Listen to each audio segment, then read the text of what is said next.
नमस्कार दोस्तों, मैं न्यूट्रिशनिस्ट सुरेंद्र सिंह वालिया आपका अपने इस YouTube मंच अमन हेल्थ गाइड पर तहे दिल से स्वागत करता हूं। जैसा कि आप जानते ही हैं कि हम इस मंच से सेहत सेहत से जुड़ी बातें, खाना खाने से जुड़ी बातें ये डिस्कस करते रहते हैं। और ये डिस्कस भी इसलिए करते हैं कि जो कुछ मेरे को पता है या कुछ मैंने ये नॉलेज हासिल की है, ये मैं बांटना चाहता हूँ आप सब लोगों से। और मैं उम्मीद करता हूँ कि आप आगे भी ये अपने नियर्स एंड डियर्स के साथ बांटें। Gastro oesophageal reflux disease GERD, इसके बारे में आज हम चर्चा करेंगे। आप सब जानते ही हैं कि एक बड़ी मशहूर कहावत है, सेइंग है, बात है, वो क्या है? If you want peace then be prepare for war. किसी महान दार्शनिक ने बहुत ही सुंदर बात ये कही है कि अगर आप शांति चाहते हैं तो आपको लड़ाई के लिए हमेशा ही लामबंद होना पड़ेगा। और ये गलत बात भी नहीं है। कैसे? ये बहुत कुदरत से जुड़ी हुई बात है। वो कैसे? वो ऐसे कि कुदरत ने, मदर नेचर ने हमारे अंदर भी एक डिफेंस प्रणाली, एक डिफेंस फोर्स बना रखी है। डिफेंस फोर्स जो है ना, वो अगर कम हो जाएगी, वो अगर कमज़ोर हो जाएगी तो बाहर की चीज़ें हमारे ऊपर अटैक कर देंगी। उस अटैक से हमारे को कई तकलीफ़ें होनी शुरू हो जाएंगी। सो इसलिए हमारी इम्यूनिटी जो है ना, वो दी बेस्ट होनी चाहिए। अगर हमारा इम्यून सिस्टम यानी डिफेंस सिस्टम मजबूत है ना, तो हम बहुत सी बीमारियों से बच जाते हैं। जैसे कि किसी ने ये कहा है कि अच्छी डाइट अगर हम लेते हैं ना, तो ये बहुत सी बीमारियों से दूर रखती है और दवाइयों से भी दूर रखती है। और अगर प्रॉब्लम हो जाती है तो दवाई जो है वो जल्दी असर करती है, हम जल्दी ठीक हो जाते हैं। लेकिन कब? अच्छी और बैलेंस डाइट लेते हैं। और अगर हम ऐसा नहीं करते तो हमारा इम्यून सिस्टम वीक हो जाता है, तो हमारे को तकलीफ़ें होनी शुरू हो जाती हैं। हमारे को डकार आते हैं, बार बार डकार आते हैं, ज़्यादा डकार आते हैं, एसिडिटी हो जाती है। उसके चलते हमारे को कमज़ोरी फील होनी शुरू हो जाती है। हमारी चेस्ट से दर्द जो है ना, वो पीछे की तरफ जाती है। और ये लक्षण जो है ना, ख़ास तौर पे उस वक़्त होता है जब हम भोजन कर चुके होते हैं, तो हमारे को ये लक्षण महसूस होता है। अब ये होता क्यों है? हमारा जो इसोफेगस है ना, उसका और पेट के साथ जहाँ जॉइंट होता है वहाँ पे एक डायाफ्राम लगा होता है। अब वो डायाफ्राम का क्या काम है? वो डायाफ्राम इसलिए लगा होता है कि जिस वक़्त भोजन उस आंत से नीचे की तरफ जाता है, पेट में जाता है, तो ये क्या होता है कि जब पेट में भोजन जाना है ना, तो वो डायाफ्राम खुल जाता है। और जब वो पेट के अंदर चला जाता है भोजन, तो डायाफ्राम बंद हो जाता है। ठीक। अब प्रॉब्लम कहाँ आ गई? प्रॉब्लम यहाँ आ गई कि जिस वक़्त वो भोजन पेट के अंदर गया तो वो डायाफ्राम या तो खुला तो है, लेकिन वो बंद नहीं हुआ जैसे कि नेचुरली होता है, या फिर वो थोड़ा सा बंद हुआ। उससे क्या होता है कि वो जो भोजन है ना, वो वापस आता है और वो जो है एसिडिक होता है, इसलिए खट्टे डकार भी आते हैं। और इसी को GERD कहते हैं। इसको अगर इस चैलेंज को अगर टेम्पररी तौर पर एड्रेस करना हो ना, तो ठंडा दूध जो है वो थोड़ा थोड़ा पीते हैं, तो उसमें वो टेम्पररी रिलीफ मिलता है। लेकिन अगर ये चैलेंज जो है ना, ये बैलेंस डाइट ना लेने के कारण या अच्छी नींद ना लेने के कारण, सो अगर इन कारणों से हमारे को ये तकलीफ होती है, तो हमारे को किसी आहार विशेषज्ञ की, आहार एक्सपर्ट की मदद लेनी पड़ेगी। वो हमें बता सकता है कि कौन सी चीज़ हमारे को खानी चाहिए और कौन सी नहीं खानी चाहिए, ताकि हम इस चीज़ को एड्रेस कर सकें। और हाँ, ये मोटापा जो है ना, ये भी एक हमारा दुश्मन है। सिर्फ इसी चीज़ में नहीं, बहुत सी चीज़ों में। अब मोटापा जो है, इसका रिफ्लक्स एसिड से क्या नाता, GERD से क्या नाता, बहुत गहरा नाता है। इसको समझिए। वो ये है कि अगर हमारा मोटापा जो है, हमारा अब्डोमिनल मोटापा, वो अगर ज़्यादा बढ़ता बढ़ता बढ़ता है, तो उससे होता क्या है कि मोटापा बढ़ने से हमारे पेट के ऊपर प्रेशर भी बढ़ता है।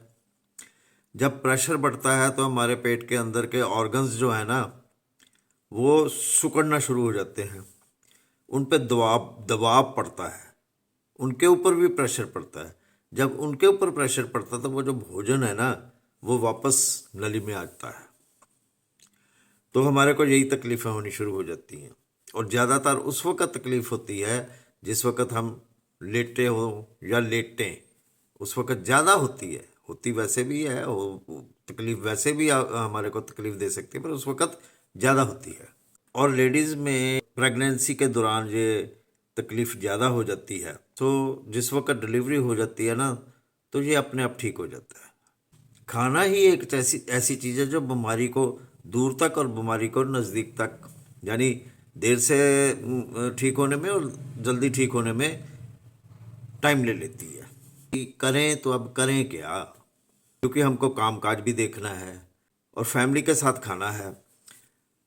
क्यों, एक फैमिली में 5-6 लोग हैं, तो वो 5-6 लोगों का प्रॉब्लम तो अलग अलग होगी ना। तो इसलिए हमारे को एक कॉमन मिनिमम एजेंडा अपनाना पड़ता है खाने का, यानी कि ऐसा खाना बनाना पड़ता है जो किसी को तकलीफ़ ना दे। और इसमें आपको न्यूट्रिशनिस्ट हेल्प कर सकता है। कैसे हेल्प कर सकता है कि वो आपको बता सकता है कि आपकी इतनी फैमिली है, ये फैमिली इनके इतने टेस्ट है, वो सब स्टडी करता है। फैमिली हिस्ट्री की भी स्टडी करता है। स्टडी करने के बाद वो एक डाटा निकालता है, और उस डाटा पे चलने से आपको फ़ायदा मिलना शुरू हो जाता है।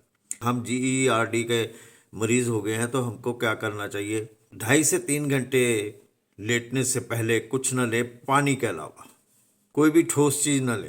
ज़्यादा खट्टे चीज़ें जो है वो मत लो।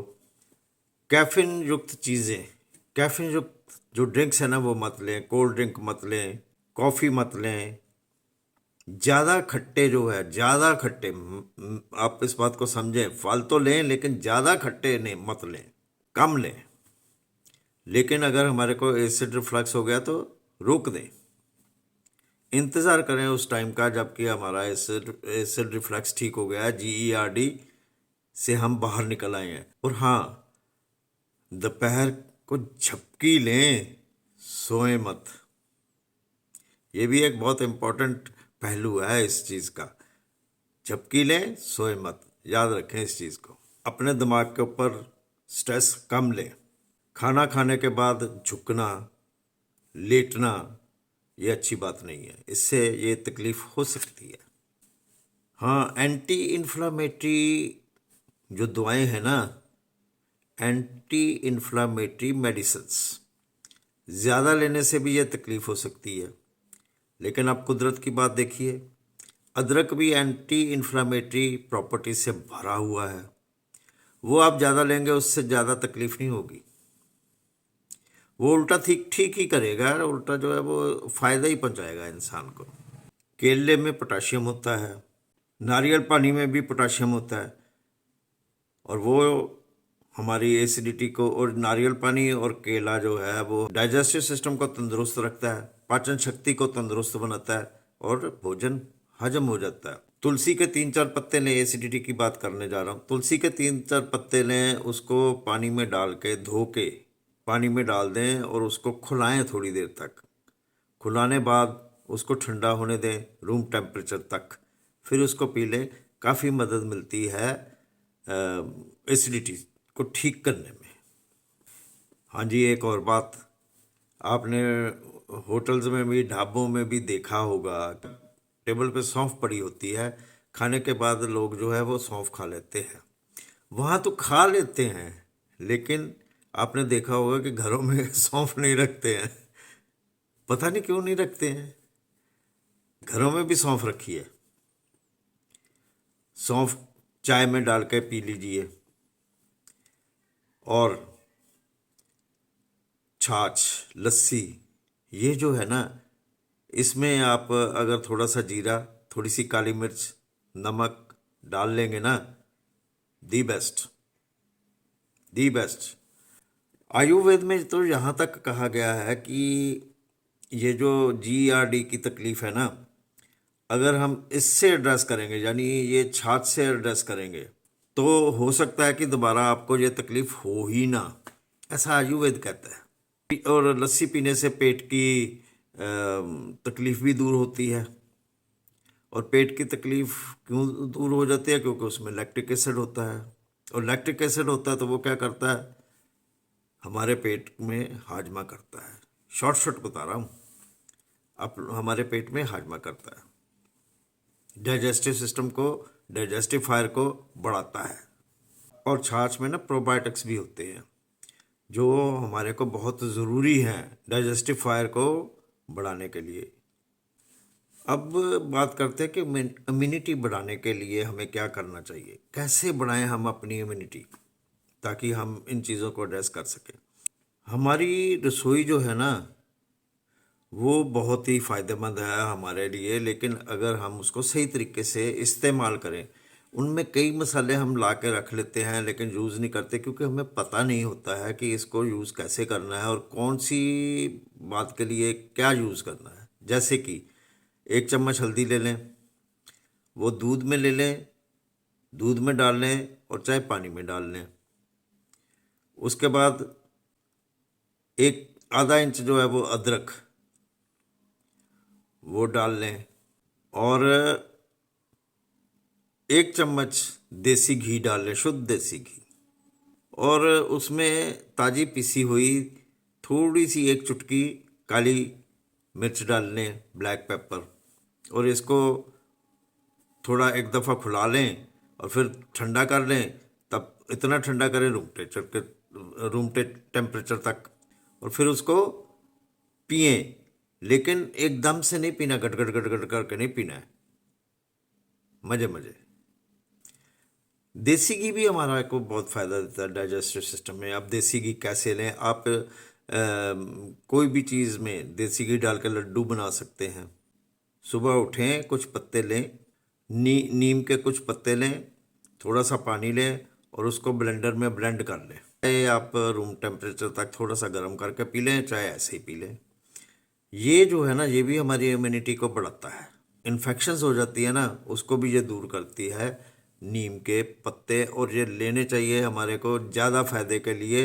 एम्प्टी स्टमक सुबह के टाइम नींबू पानी लें, नारियल पानी लें, इन्फ्यूज्ड वाटर लें। अब ये इन्फ्यूज्ड वाटर क्या हो गया, इसके बारे में हम अलग से एक वीडियो बनाएंगे। देखिए, योग भी हमारे को बहुत काम देता है हर एक चीज़ में, लेकिन डाइजेस्टिव सिस्टम के लिए जो है वो प्राणायाम, अनुलोम विलोम, ये हमारे को काफ़ी फ़ायदा देगा। और हाँ, एक बात मैं भूल गया, सोने के वक्त मैंने वो हल्दी का बात बताई ना, लेकिन सोने के वक्त अगर हम इसको एक नासिका को दबा के लेफ़्ट साइड से हम गहरे गहरे कुछ सांस लेते ना थोड़ी देर, नींद बढ़िया आएगी। हमारे को अदरक, लहसुन, जीरा, मेथी, सौंफ, ये कैसे भी लेना है, इसको लीजिए। हमारे को बहुत बेनिफिट मिले होगा इससे, GERD से। और फलों में अनार, आम, अंगूर, नींबू। और सब्जियों में कद्दू, सहजन, जिसको मोरिंगा भी कहते हैं। हाँ, ये मोरिंगा के ऊपर भी हम एक वीडियो बनाएंगे, बहुत बढ़िया चीज़ है ये। नट्स और सीड्स, इनमें अच्छी क्वालिटी की फैट होती है, ये भी हम ले सकते हैं इस प्रॉब्लम में। जैसा कि पहले भी बताया है, एक दफ़ा दोबारा फिर बता देता हूँ कि हरी गहरी हरे रंग की सब्जियां और हरी हरी पत्तेदार सब्जियां लें, इनमें जिंक होता है और जिंक जो है ना हमारी इम्यूनिटी को बढ़ाता है। कैसे बढ़ाता है? क्योंकि जिंक जो है ना ये हमारी बॉडी में जब जाता है ना तो ये एंजाइम्स जो क्रिएट करते हैं ना हमारे ऑर्गन्स, उसको एंजाइम्स बढ़ाने की क्षमता जो है ना वो बढ़ा देता है। तो इसलिए हमारे डाइजेस्टिव सिस्टम को भी काफ़ी राहत मिलती है। सो दोस्तों, आज के लिए बस इतना ही। अगर आपको हमारी ये वीडियो अच्छी लगी है तो इसको सब्सक्राइब, लाइक, शेयर ज़रूर करें। और कोई सुझाव लेना है या देना है तो कमेंट बॉक्स को इस्तेमाल करें। सो उम्मीद करता हूँ कि आपको हमारी ये वीडियो पसंद आई होगी। और अगर पसंद आई है तो वही सब्सक्राइब, लाइक, शेयर क्यों, ताकि ये जन जन तक मैसेजेस पहुंच सकें। हमारा मकसद सिर्फ इतना है कि लोग सेहतमंद रहें। सो आप ये करें, सब्सक्राइब, लाइक, शेयर और कमेंट भी ज़रूर करें। तब तक के लिए हरिंद ज़रूर करें और जल्दी किसी नई वीडियो के साथ आपके रूबरू होंगे। तब तक के लिए हरिंदर सिंह वालिया को दे इजाज़त। शुक्रिया।